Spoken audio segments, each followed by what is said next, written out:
Tomato నిలవ పచ్చడి అంటే ఎంతమందికి ఇష్టమో కామెంట్ చేసి లైక్ చేయండి. ఇంక ఈ టమోటా నిలవ పచ్చడి పక్కా కొలతలుగా చేసుకుంటే సంవత్సరం పాటు అద్దరిపోయే టేస్ట్ ఉంటుంది.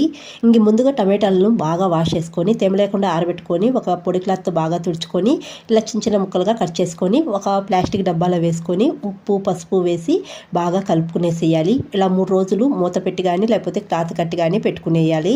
3 రోజుల తర్వాత టమాటాలోని వాటర్ అంతా బాగా సపరేట్ చేసుకొని టమాటాలు వీలైనంత వరకు బాగా చేత్తో పిండుకొని వీలైనంత వరకు వాటర్ తీసేసి వాటర్ని వడగట్టుకునేసేయాలి, సీడ్స్ ఏమీ లేకుండా.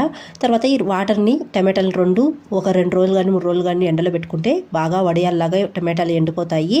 ఈ వాటర్లో 200 గ్రాముల చింతపండు నానబెట్టుకొని ఒక 4 గంటల సేపు ఉంచాలి. ఈ టమాటా ముక్కల్ని మెత్తగా మిక్సీ పట్టించుకొని పక్కన పెట్టుకోవాలి. 4 గంటల తర్వాత గ్రైండర్లో నానబెట్టుకున్న చింతపండు తర్వాత టమాటా పొడిని వేసుకొని బాగా గ్రైండ్ చేసుకొని ఆఫ్ చేసుకునే 10 నిమిషాల ముందు రెడ్ చిల్లీ పౌడర్ 200 గ్రాములు వేసుకొని తర్వాత మెంతిపొడి వేసుకొని అంతా బాగా కలిసిన తర్వాత ఒక ప్లాస్టిక్ డబ్బాలో తీసుకొని మనకి ఎంత కావాలో అంతలో పోపు పెట్టుకునేయాలి.